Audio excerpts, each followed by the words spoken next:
Bonsoir Jean-Luc Gagliolo, j'allais vous appeler par le pseudo qui a fait la renommée de votre famille. Vous êtes adjoint au maire de Nice, délégué à l'éducation.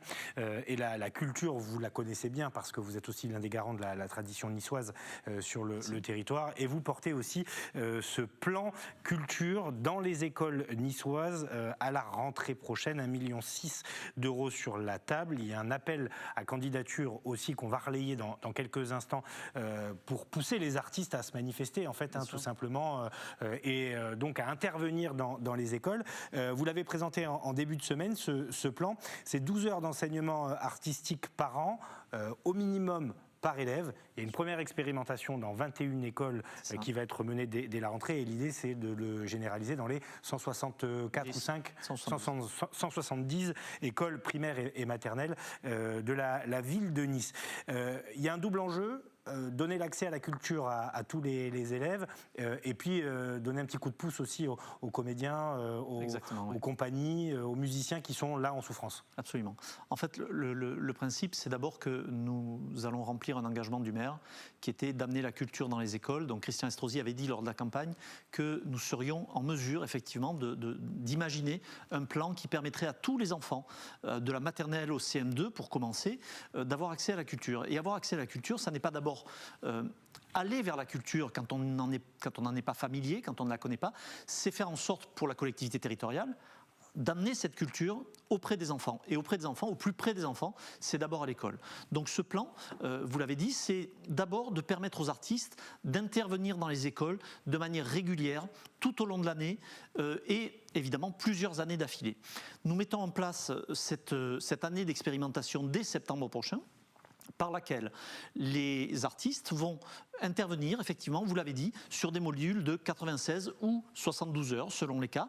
Ils vont s'installer dans l'école, dans un des deux modules, ils vont s'installer dans l'école ou dans un établissement culturel qui est à proximité, si l'école ne le permet pas, et ils vont donc partager leur processus créatif avec les enfants, ils vont échanger avec eux, ils vont parler de leur pratique artistique, ils vont permettre donc ça va bien plus loin que Lecture pour tous, oui, bien évidemment, qui rencontre un vrai succès depuis bien sûr. 12 ans qu'on vient de voir. Là, bien sûr, mais Lecture pour tous n'est qu'un des dispositifs municipaux qui existent en direction des écoles déjà.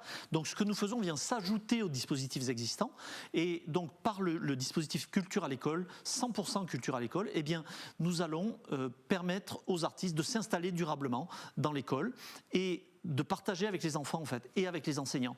Parce que tout le principe est le suivant, c'est que lorsque les artistes auront porté leur candidature, auront présenté leur candidature et qu'ils ont été sélectionnés par le jury composé de la ville de Nice, de la DRAC, donc la Direction régionale des affaires culturelles, et de l'éducation nationale, ce qui est essentiel, eh bien les artistes sélectionnés pourront prendre contact, échanger avec les enseignants et co-construire avec eux un projet qui arriverait parachuté dans une école, qui serait dupliqué, n'aurait pas d'intérêt. Par contre, un projet qui s'adapte à la pratique pédagogique, un projet qui s'adapte au type d'élèves, et un projet qui s'adapte aussi au projet d'école, eh bien, sera parfaitement adapté. Alors, comment les artistes peuvent candidater? Quel profil recherchez-vous? Alors, parce que là, il y a un appel à candidature qui est lancé. D'abord, l'appel à candidature s'adresse à des artistes professionnels, à des professionnels de la culture. Ce sont des artistes qui vont relever du champ des arts plastiques, des arts vivants, de la musique, de l'image, du patrimoine et de la littérature. Donc vraiment des artistes qui sont spécialisés dans un domaine, mais qui pourront aussi opérer une transversalité en fonction du projet monté avec l'enseignant. Ces artistes vont présenter leur candidature sur un site internet dédié, Culture à l'école, tout attaché, culturealécole.nice.fr. Et s'ils le désirent, ils peuvent même passer un coup de fil ou passer un email pour avoir des informations. Alors le numéro de téléphone, c'est le 04 97 13 21 14. 13 21 14, et le site internet et l'adresse mail, c'est culturealécole@ville-nice.fr. À partir de la semaine prochaine, du 15 février et jusqu'au 15 mars, les artistes vont pouvoir présenter leur candidature et surtout présenter leur envie d'intervenir dans les écoles.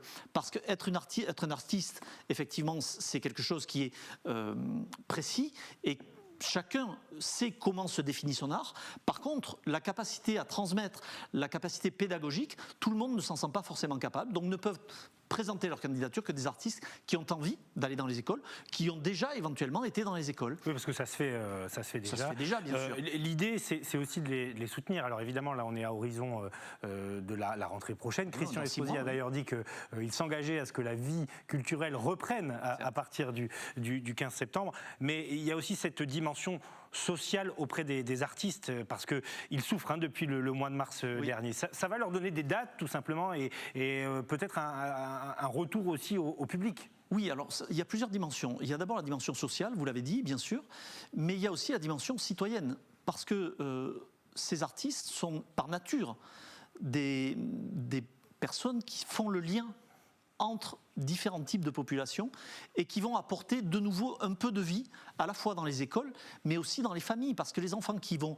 recevoir ces rencontres, ces visites, vont échanger à la maison, vont partager, vont faire vivre ce qu'ils ont vécu plusieurs fois, plusieurs semaines, et chaque année ça va se développer, puisque dans 5 ans, ce seront tous les écoliers niçois, 30 000 élèves chaque année, qui bénéficieront de ce dispositif sur les 170 écoles. Donc 100% des classes, 100% des élèves, 100% des écoles. Je parlais de Lecture pour tous, qui est l'opération emblématique qui, au départ, avait pour mission de lutter contre l'illettrisme. Alors, c'est réducteur. Alors, c'est déjà un combat immense, parce que c'est un vrai fléau, mais ça a dépassé toutes les frontières de la simple lutte contre l'illettrisme. Vous faites intervenir des auteurs, des écrivains, des comédiens aussi, parfois. Bientôt des musiciens, on va dire. Voilà, musique pour tous. Musique pour tous. Ça aussi, ça fait 10 ans, 12 ans que ça existe. Oui, c'est ça, 2008.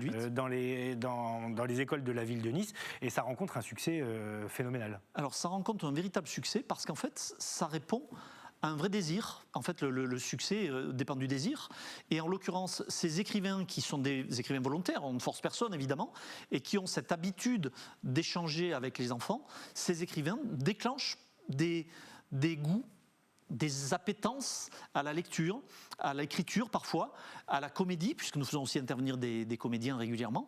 En fait, le principe, c'est très simple, c'est qu'en créant le contact, on crée le désir. Et très souvent, un artiste est quelqu'un qui est passionné et qui est naturellement aussi en mesure de transmettre sa passion. Alors, je sors un tout petit peu du cadre de la culture, parce que c'est une question qui préoccupe aussi beaucoup les parents, et pas que les parents d'ailleurs, la société en général. Le cas des variants, la contagiosité.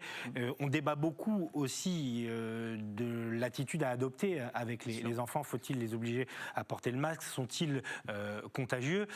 C'est une préoccupation du quotidien, j'imagine, pour l'adjoint c'est plus que ça, c'est une préoccupation de toutes les heures, de toutes les minutes en ce moment. Il y a 2 éléments. Alors il y a ce qui relève évidemment de l'État, et l'éducation nationale applique les règles avec ses enseignants. En ce qui concerne la ville, ce que nous faisons nous, c'est que nous sommes attentifs effectivement à respecter les protocoles sanitaires pour l'accueil du matin, pour la garderie du soir et pour le temps du midi, c'est-à-dire pour la cantine, la restauration scolaire. Donc nous, toute notre difficulté, si vous voulez, c'est effectivement de faire en sorte que, dans la continuité de ce qui est fait par l'éducation nationale, nous nous inscrivions dans le respect des protocoles sanitaires. Et nous le faisons avec conviction que c'est indispensable, et en appliquant la loi, tout simplement. Les protocoles sanitaires sont stricts, nous respectons. 2 mètres de distance pendant la cantine, nous les respectons. Ça nous amène à mettre en place dans des écoles parfois 2 services, parfois 3 services. Oui, parce que la cantine, c'était l'une des questions c'est extrêmement compliqué. Donc il ne faut pas effectuer de brassage entre les classes. Il faut que les enfants mangent regroupés. Donc c'est extrêmement compliqué. Ça intensifie considérablement et ça rend beaucoup plus difficile le travail des agents municipaux, qui sont d'un dévouement total. Et vraiment, je leur rends hommage, parce que c'est un travail qui est dur habituellement, mais qui est rendu certainement 2 ou 3 fois plus dur actuellement. Donc vraiment, ce que nous essayons de faire, nous, c'est d'appliquer la loi, de respecter les protocoles et de protéger les enfants, tout simplement. Merci beaucoup, Jean-Luc Gagliolo. Je rappelle juste que cet appel à candidature est lancé. On va donner le numéro de téléphone. On a pu préparer le synthé. Vous allez me dire si j'ai pas fait d'erreur, parce que je l'ai noté en même temps que vous l'avez donné tout à l'heure, le 04 97 13 21 14. C'est bien ça. C'est bien ça. Il y a un site internet aussi. Rappelez l'adresse. Oui. culturalecole.nice.fr. Si vous êtes un acteur du monde culturel professionnel, musicien, comédien, à la tête d'une compagnie de théâtre, artiste, plasticien, il n'y a pas de discrimination sur l'art pratiqué. On a même vocation à accueillir tous les artistes qui le désireront. Voilà, et c'est vrai que c'est un beau projet, ces heures d'enseignement qui vont donc être co-construites avec l'éducation nationale, les professeurs, les élèves. On rappelle 6 000 élèves voilà, 6 000 dès septembre, donc c'est 21 écoles. Et puis à horizon 2025, vous espérez pouvoir généraliser dans les 170 écoles de la ville de Nice. Merci beaucoup Jean-Luc Gagliolo et à très bientôt sur les antennes d'Azur TV. Vous allez rester avec nous juste pour regarder ce reportage.